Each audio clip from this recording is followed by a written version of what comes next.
Grabe, ang tigas talaga ng mukha nitong si Marcoleta. Alam ba nyo na nagsabit na siya ng kanyang SALN?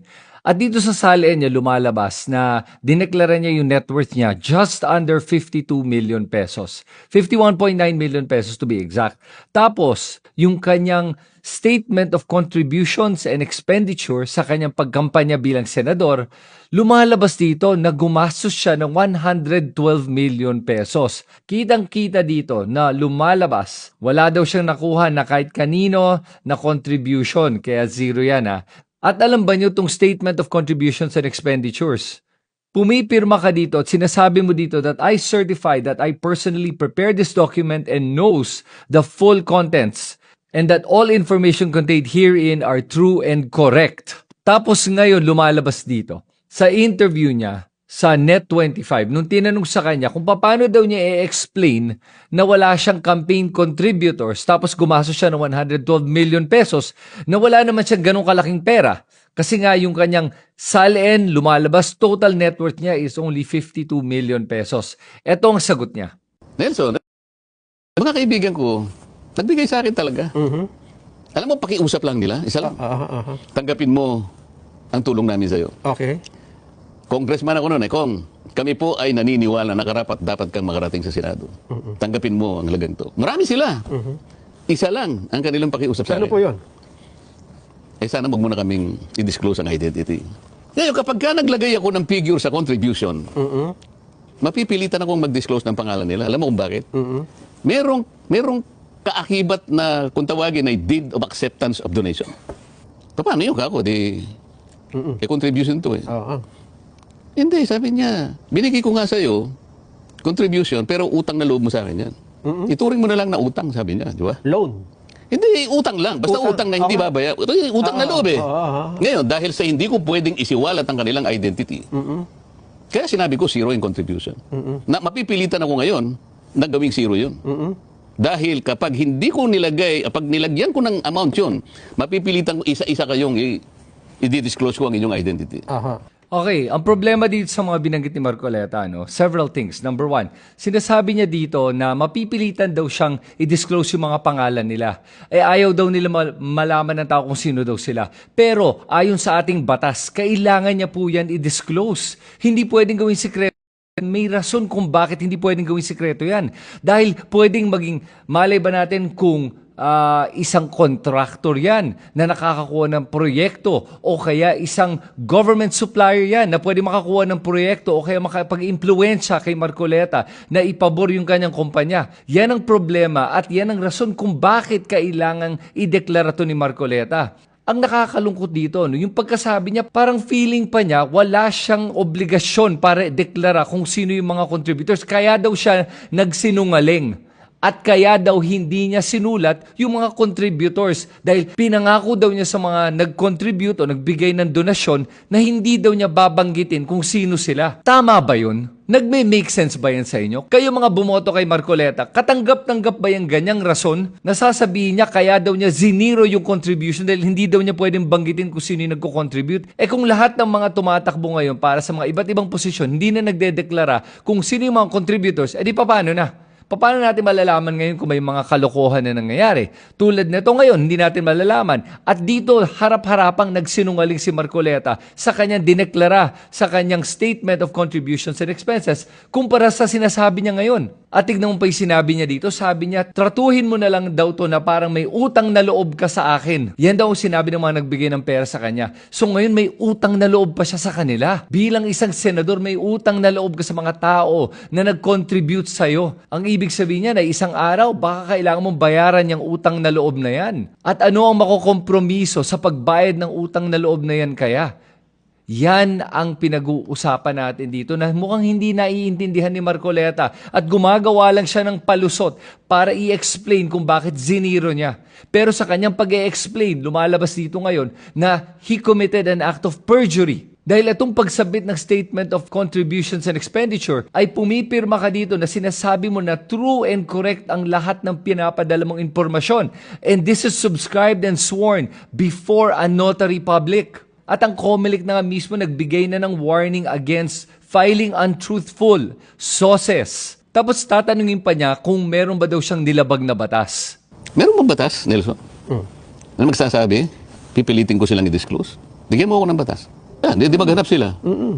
At dito sinabi nga ni Chairman Garcia na filing inaccurate sources could lead to charges. If you file sources with discrepancies and are untruthful, you can face charges of falsification and perjury. Those are violations of the law. Under Republic Act number 7166, every candidate and political party must file their full, true, and itemized sources within 30 days after election day. Kaya nagtataka ako sa sagot ni Marcoleta kung abogado nga ba to o hindi. Kasi kung isang abogado, alam niya na yung ginagawa niya ay mali. Alam niya na hindi totoo yung pagsasubmit niya at gumagawa siya ng kung ano-anong mga palusot kung bakit hindi niya dineklara yung 112 million contributions ng kanyang mga unnamed contributors. Alam po niyo ang tawag dyan? That's called impunity. Kasi alam ni Marcoleta at naniniwala siya na he is exempt from the law. At the law does not apply to him. At ang rason kung bakit ang dami sa ating mga politiko act with impunity,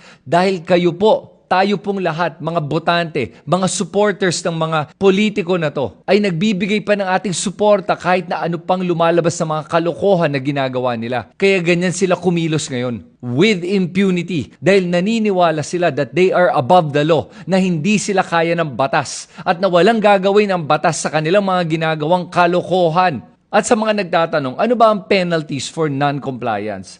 Ayon sa ating batas, penalties for non-compliance, violations of administrative and criminal offenses. Number 1, administrative penalties. Under Section 14 of RA 7166, non-filing or incomplete SOSE results in perpetual disqualification from holding office. As affirmed in Lanod versus Comelec, GR number 164858, 2006. Tapos fines range from 1,000 to 30,000 pesos per offense. Pangalawa naman, criminal penalties. Overspending or false reporting constitutes election offenses under Section 262 of the Omnibus Election Code, punishable by 1 to 6 years imprisonment, disqualification, and loss of voting rights. And other consequences dito, COMELEC may withhold certificates of proclamation or initiate disqualification cases, and the Bureau of Internal Revenue may use SOSE data for tax audits. And the Supreme Court has ruled that substantial compliance may be considered in good faith cases, but willful omissions are strictly penalized. At yung ginawa ni Marcoleta is willful omission. So ang tanong natin ngayon, may gagawin ba si COMELEC Chairman Garcia tungkol dito ngayon na lumabas na to? O palalampasin ba niya to? At dito natin malalaman kung above the law nga to si Marcoleta o kaya ba siya ng ating batas. Kaya ngayon malalaman natin kung talagang may hustisya pa ba sa Pilipinas, kung meron pa ba tayong batas, at kung yung batas ba na to ay patas-patas na a-apply sa lahat ng mga mamamayan, o kaya kung makapangyarihan ka at politiko ka at mayaman ka, na exempt ka na ba sa batas, that you are above the law, tulad ng pinapakita ni Marcoleta ngayon. That's why he acts with impunity. Dahil tingin ba niya protektado siya? Sino ba siya para magsalita ng ganito, gumawa ng ganitong palusot, tapos hindi gagawin ng tama yung hinihingi sa kanya ayon sa ating batas? Tapos idagdag pa natin to. Pag dinignan natin yung kanyang salin, medyo nakapagtataka talaga na lumalabas dito. Wala siyang kahit na anong negosyo. Pero meron siyang investment dito ng mga 39 million pesos. So paano naging 52 million pesos yung kanyang net worth kung wala siya ni isang negosyo? Paano siya kumita ng ganyang kalaki kaya? Tapos pag tinignan mo dito yung ganyang liabilities, lumalabas dito na meron siyang others na liability worth 25 million pesos. Ano kaya itong others na to at anong liabilities yan? Yan ba yung utang na sinasabi niya? At para saan itong mga utang na to at sino nagpautang sa kanya? At isa pang bagay na kailangan natin tignan, itong motor vehicles niya. Lumalabas na meron daw siyang motor vehicles worth 12.79 million pesos. At anong klase mga kotse ang mga meron niya para umabot ng 12.79 million pesos? Ano yan? Isang kotse lang ba yan?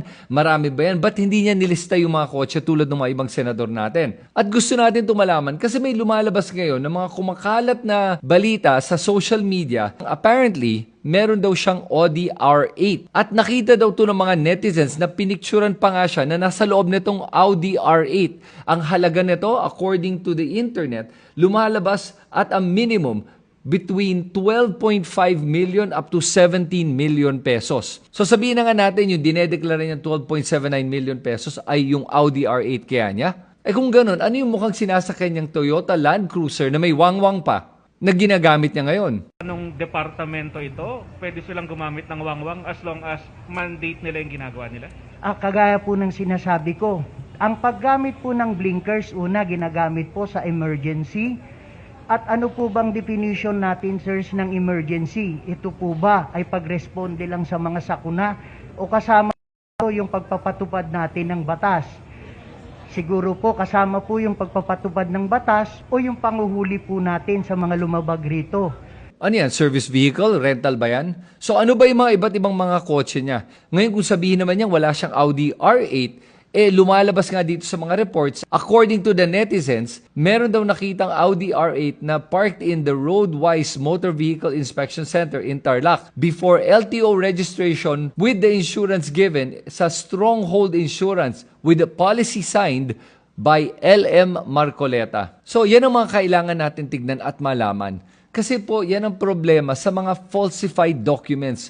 Kung kaya niya mag-falsify ng kanyang SOSE, yung kanyang Statement of Contribution and Expenses, at ang lakas ng loob niyan sabihin na wala daw batas na nagsasabi na kailangan daw niyang ideklara yung kanyang mga contributions, ano pa kaya ang mga finalsify niya sa kanyang SALN na tingin niya hindi din niya required ipaalam sa publiko? Kayo, ano sa tingin niyo? May ginawa bang mali si Marcoleta o wala? Binoto ba niyo siya o hindi? At gusto ko talagang malaman, ngayon na alam na niyo itong impormasyon na to, may tiwala pa ba kayo sa kanya? At siya ba ay isang taong pwedeng pagkatiwalaan?